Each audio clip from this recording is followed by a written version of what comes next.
Srce Isusovo zove, dobrodošli, dobrodošli.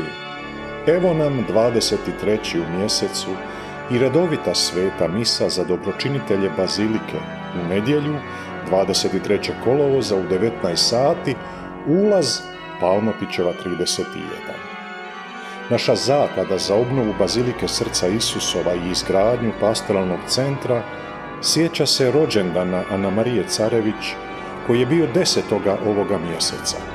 Usrdno molimo za pokoj njezinoj duši i za sve vas podupiratelje naše zaklade.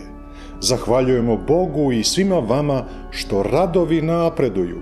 Slika svete Cecilije je obnovljena, orgulje se postavljaju, bliži se radostan dan.